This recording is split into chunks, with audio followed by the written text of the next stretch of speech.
Heights, Philadelphia as an Associate Director of College Pathways.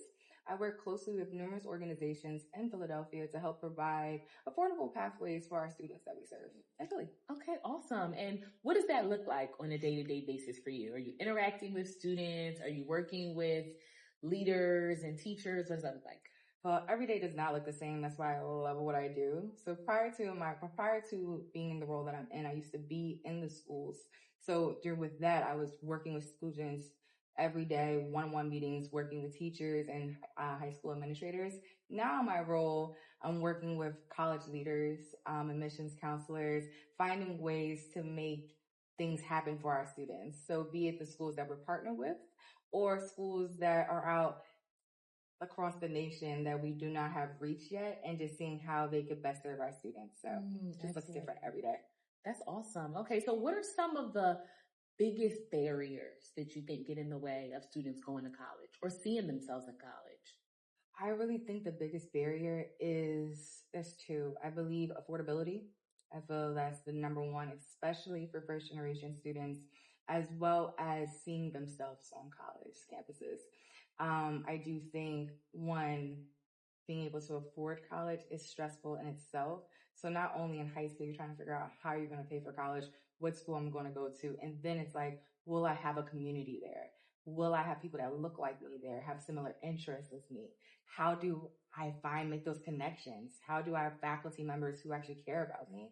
When you're coming from maybe a close-knit high school and everyone knows your name, right? How do you go to a school that doesn't know who you are? So I believe those are the biggest barriers for students. And that's why organizations like myself, like Heights Philadelphia, and what we do is really to help students navigate that before getting into college, so they know the right questions to ask and being confident with themselves.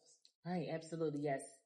Financial aid and stability is a huge barrier for students going to school, but you at Heights, you and your team, you all work to overcome those barriers, yes. Right? So tell us a little bit about the scholarships that you provide and how you specifically connect students to these financial opportunities. So we provide a variety of scholarships that are either partnership scholarships that are built in from our partnerships with the schools that we have, or helping students find scholarships through online resources or local resources like Philly Goes to College, and seeing how to best apply for those things.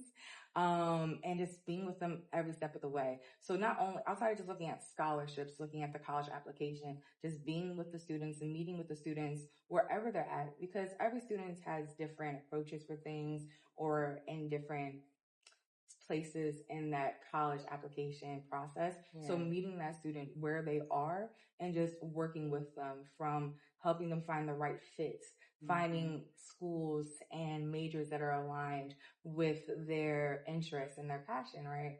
And then looking to scholarships to help provide that affordability, be it scholarships that Heights provide within the organization, or calling the institution to seeing what scholarships they have for these students, or looking at researching on the internet and seeing what will work for the students, and just truly just trying to make the experience something that's really stressful, not as stressful as it could be, just really hand-holding them, just guiding them through. Absolutely. Okay, so at Heights, with the work that you do, how do you help students see themselves as college material? But first things first, I feel like every student is college material. I do feel that we just help, and I know I just help students see their potential. That's really what it is, because what is college material, right?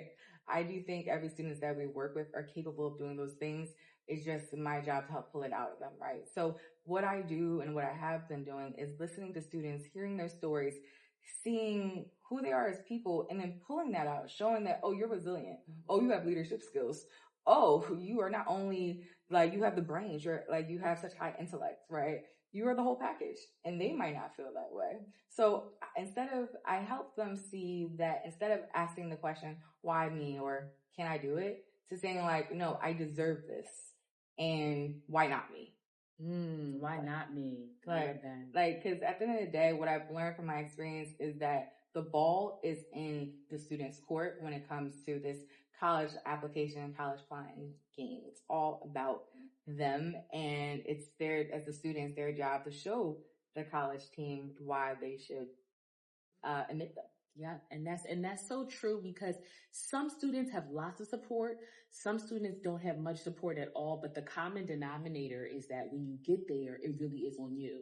And you really have to believe in yourself, and you really have to have the tools and ask for the tools when you don't have them, so that you can succeed, and that you can graduate, and move on and get your education. So I think that self-esteem piece is so important, because if you know your purpose, and if you go into school with a purpose, you are so much more likely to succeed and to really get the most out of the experience. So, because and then also with that confidence, understanding that rejection will come. Yes. But rejection is protection. Rejection does not mean that you're not good enough. Oh, it just wasn't it wasn't just for you.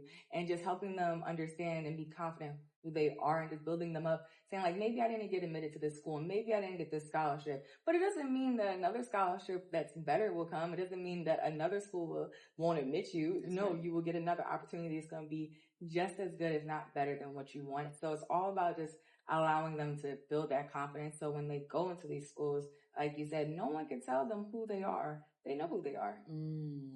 Yes.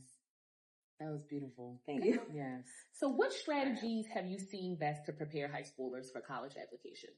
Honestly, early preparation and constant guidance. I think if you're a college access professional and you're able to touch and work with the students when they're ninth graders, do it. Start that conversation as early as possible. But if you're only able to get them by their junior year, that's the latest in my opinion, have them visit campus. Have them see what type of schools they want to go to. That college exposure of showing them, okay, this is what a city school is. This is what a rural school is. This was a big school. This was a small school. This was the HBCU looks like. Seeing what the type of schools look like. And then also if they're like, if students are interested in going out of state, helping them understand, what does that look like financially? What does that look like socially? What does that look like to be a student that is not from that particular state that you're going to, right? Or even if you're in state, because mind you, Pennsylvania has a lot of colleges. So just because you're not in Philadelphia, you could go to Pittsburgh. There's a lot of schools. You can go to Mansfield, where I went to, Mansfield University, which is in the middle of nowhere, beautiful place, but it's very rural. And how do you adapt to that, right? So having these students get exposed to different things early, having them understand the college process, that checklist of what is your right fit? What does that look like? Have them start thinking of these things. So when it is their senior year and there's time to apply, they're ready to go. So I really try to have those conversations as early as possible, preparing them. And then even in their junior year, starting their essay, their sophomore year, starting writing their resume. So they know what that looks like. Having them do community service their ninth grade year, their sophomore year, so they can build their community service up. They can build leadership up on paper, right? Have them taking the classes that matter, because a lot of students that are in ninth grade don't understand that your GPA actually matters, right? And so, if they can start off earlier to have a strong GPA, it's easier in the long run. So your senior year, you're not stressed out trying to build your GPA. So having that conversation of why these things your teachers are like pressing you about is so important, because you want to be able to walk into every room confidently and apply to colleges confidently, like, I deserve to be here. I got, so what I did sort of poorly in my ninth grade year, my sophomore, my junior, and my senior year, I've been being a rock star. Right. So, and helping them start early thinking about the standardized test taking, be what works best for you, SAT or ACT. And there's two different types of tests, all colleges accept both. So it's helping them understand both and how they maybe could take those when it's their junior year. Just having those conversations, and again, the guidance, being with them every step of the way, holding their hands, answering those questions, because there's no stupid questions. So basically when it's time to go to college, they are set, they're good. It's like all we're doing is just building that armor, building that, like, giving all those tools in the tool belt so they could be confident when it's their time. So those are like the biggest strategies. Preparation and guidance is so important. Constant guidance. Constant guidance, yes. You got to forget that part. No, because they'll say like, I got it. Show me that you got it. Yes. I need to see it. So, yeah. Well, thank you so much. Thank you so much. It's amazing. Thank you.